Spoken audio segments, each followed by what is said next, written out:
And this is something that we talk about a lot because it comes up and people use this term. I've used this term. You've used this term. You may have one of these at home. You may have one of these out on a leash somewhere. You may have one that escaped from the farm. Or you may be one of these. What's the term? Adult child.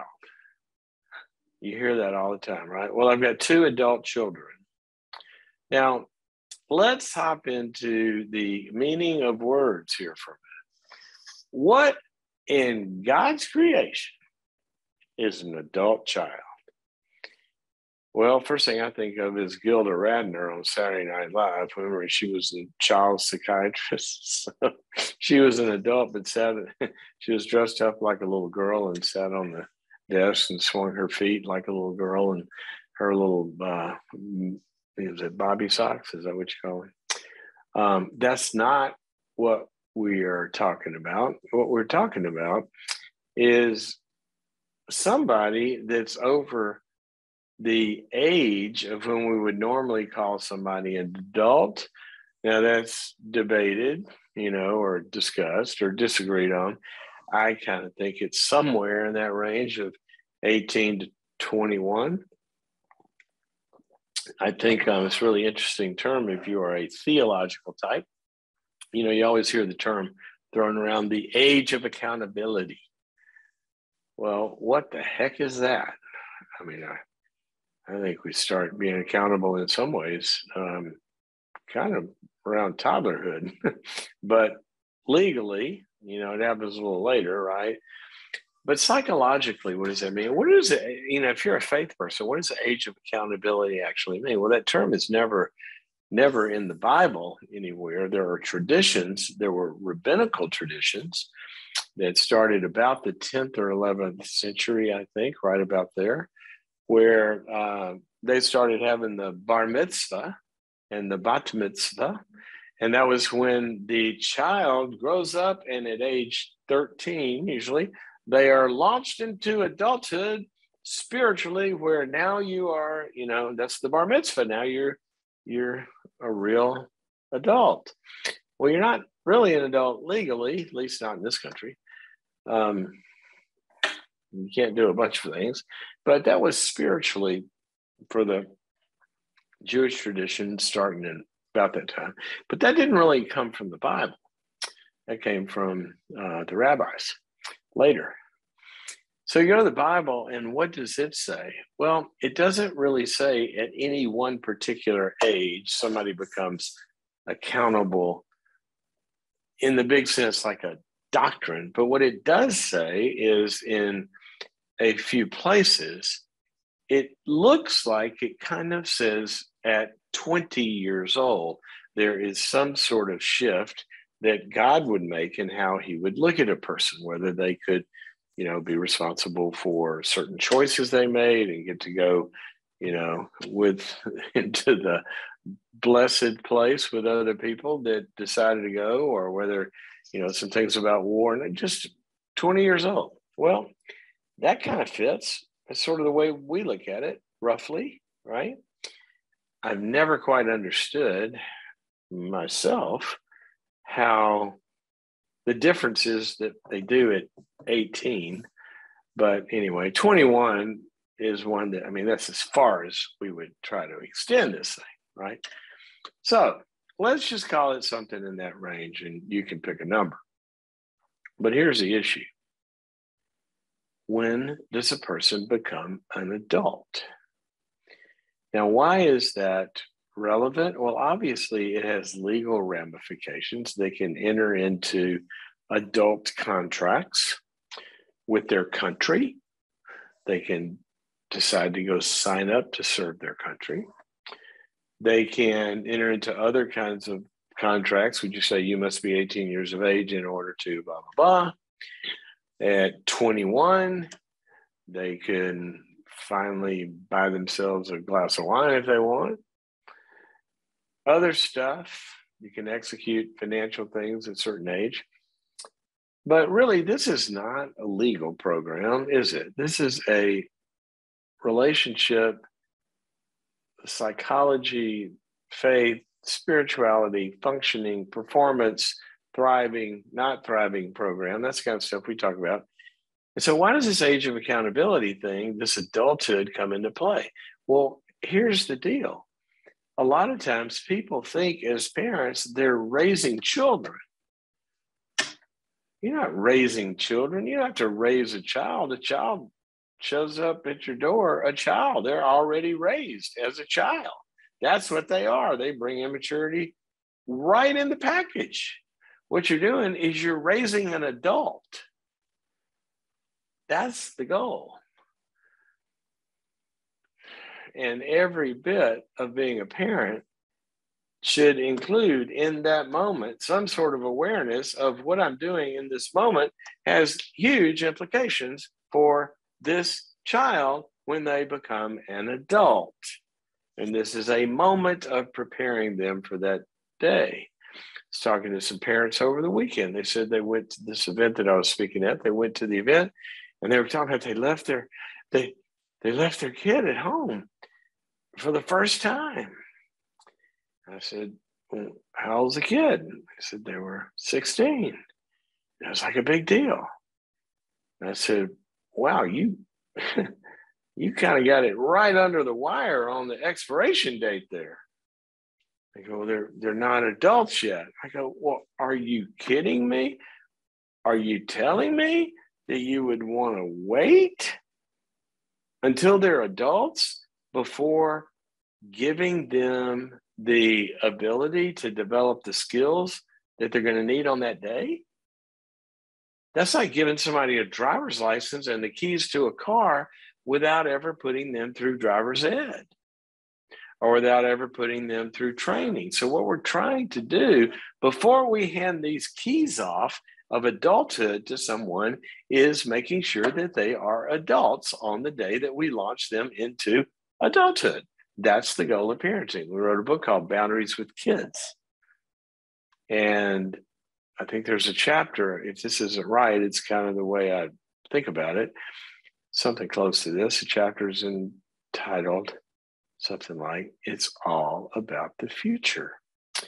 And I tell the story. I was over at some friend's house years ago, having dinner, and they had two boys, and they would have been, I don't know, 13, 14 years old at the time. And so, we're just sitting around in the kitchen talking. And then my buddy, the husband, got a phone call and he went into another room, and I'm talking to the wife, and then, he's being delayed. So she goes and does the stuff, and I'm kind of sitting there in the kitchen. They had been gone 5 or 10 minutes. And so I decided to kind of wander around and see who else was there, what was going on. I started walking down the hall, and I walked past one of their sons' room. And when I walk past, I'm in the hall, I look in, and the mom is in there picking up clothes and, doing all this stuff. And I'm looking at her picking up and folding clothes and making the bed and straightening stuff. And I go, what are you doing? She said, well, I'm cleaning up Cameron's room. And I'm looking at her, and she's going, why are you looking at me like that? I said, I'm just sitting here thinking about his future wife. And I'll never forget this. She was picking up something off the floor, and she looks up, she looks at me, and she goes, I never thought about it like that. I said, well, you better. Because I don't see anything in this scenario that's training that boy how to be a husband that's going to make somebody happy in that regard. So it's all about the future. All right, so now we get to the future, and now we've got this person who's at the age of accountability. Call it 21, okay, or 22, and they go to school or whatever. Now what? Well, that's my adult child. Well, what do you mean by that? Do you mean that is your biological offspring that now is an adult? I can sign on to that. But the term, the way it gets lived out, sometimes is exactly like people say it. I've got two adult kids, and the way they function is they're still in the parent role of these adults in many different ways. And let me tell you something. If you are parenting someone, then what you've got is a child, not an adult. I don't care how old they are. You have regressed them to being under you in some way. One of my favorite verses is out of Galatians chapter 4, where Paul says this. He says, when we were children, we were under guardians and managers until the date set by the Father.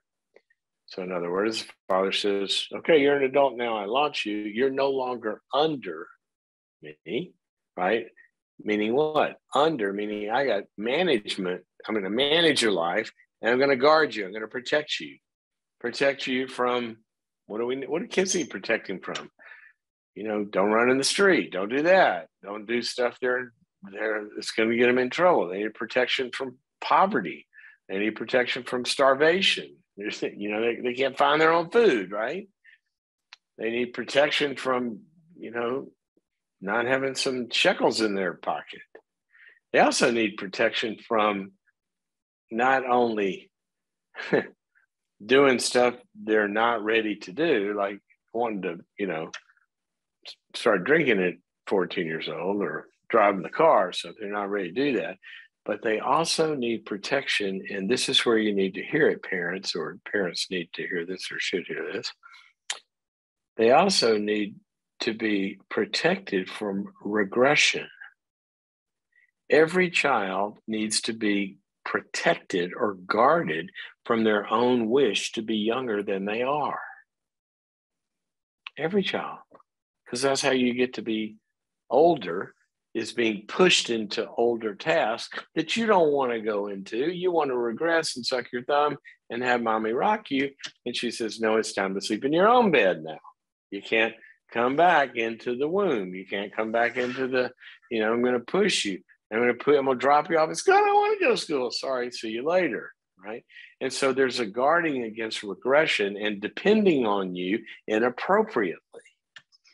Now, what happens in this adult-child scenario is we have something that some people call or have called the failure to launch syndrome, which is where you got an adult child that's way older than ought to be, that's not providing for themselves or finding their path or a number of other things like adults ought to be doing. Now, before you send me angry emails, okay, I do not have a problem with adult children getting help from their parents in the service of some kind of independence. Let me give an example of that. Let's say they are, they're living at home so they don't have to pay rent for a while, so they can save some money so they can go back to school or get an advanced degree, or maybe save some money and there's a specific goal and a date so they can make a down payment on a condo or something. See, that's, my parents are helping me kind of get started here in some way, but it's in the service of adulthood. It's in the service of independence. It's not sitting on the couch doing nothing and letting mama or daddy take care of me to avoid adulthood. That's the difference. That's the difference. It's in the service of something. And by the way, as I told my kids when they were probably starting around 5 years old, okay, guys, nobody lives here for free. Let me say that again. Nobody lives in this house for free. I don't get to live here for free. Mom doesn't get to live here for free. Riley, our dog, doesn't get to live here for free. She's got some jobs. She's got some duties that she's supposed to be doing. And when she doesn't, she gets in trouble, right? And you guys don't get to live here for free. So everybody's got some jobs we got to do. So let's put them all up on the board. All right. So here's one: pay the mortgage. Who wants that one? Well, I didn't see any hands go up, so I said, "Okay, I'll take that one." And then who's gonna drive everybody to school and stuff? Well, no hands go up. I got to work, and Tori goes, "Well, I'll take that one." And then we go, and then we're getting down to. I said, "Everybody's got to have one. You guys better pick one." Okay, I want to clean up Riley's poop. Okay, I want to feed Riley. Okay, you can do that. I want to clean up this, or I want to do that. See, now everybody's got a job. Nobody lives here for free. How many adult children do you see living at home for free? Many. They're getting bailed out and rescued and regressed. I don't have a problem with somebody living at home, but it should cost them something if they're able, right? Now, obviously, if somebody's not able, that's a different story. It's not what we're talking about. We're talking about people that, one of my favorite verses, if, as Paul says a few times, if you've heard me say it before, he said, if someone does not work, then don't let them eat. Right? You got to do something, earn your keep. Was it Kafka? Camus? Somebody, who said this? Somebody said something like, I went out to the night sky and I looked up into the sky and I said to the universe, I exist. And the universe replied, that evokes no sense of responsibility in me, meaning your life is your problem. Well, what I want you to look at and think about is adults, and I want you to think about if you are one or if you may be enabling one. Adults have to manage and guard and source themselves. Manage and guard and source themselves. So we have needs in life: food and shelter and emotional support and community and learning and activity and friendship and recreation and all this kind of stuff. Well, when you get to be, when you're a kid, Mama's going to source you with all that stuff. I need friends. Okay, well, I'm going to take you over on a play date. I need to learn something. Okay, I'm going to take you to put you in a school. I need some food. Dinner's at 6. I need somewhere to sleep. Your room's down the hall. Sourcing. When we get to be adults, that's our responsibility. And a lot of people still depend on their family of origin as adults to source them, to in some ways manage them, tell them how to live life and manage their responsibilities, or to protect them and guard them. Mom and dad's trying to tell them what to do. And sometimes they don't want this. All they want is sourcing, but then mom and dad want to guard and manage them and tell them, you should believe this, you should do that. You shouldn't hang around those people. Why do you still use drugs? All this kind of stuff. So that's what we mean by adult child. It's a problematic word. By the time somebody gets to be an adult, what we've got to be doing as family members and friends and parents is we have got to live and exist and help in relation to them in the service of their becoming fully functioning adults, which means that they are sourcing themselves. They are supporting themselves in a lot of different ways. They're in charge of guarding and taking care of their life. And the more we can see our children, is what we're doing is we're not raising kids, we're raising adults. They just happen to be kids. And by the time they're old enough to be an adult, we want to have one. And that's kind of a good thing to think about if you are a parent of one of these people. And if you are one of these people, I would tell you this: to the extent that you're still dependent on your parents for your emotional support or your physical support or the source of all your wisdom or all of that, it's good to be looking at a path to see how you get to some independence. in all those ways. Now, sometimes if there's a disability, for example, and there's a good reason for it, obviously our family should be in that circle of support in some way. But those roles even need to find because we can still take some responsibilities and do what you can. All righty. How about that?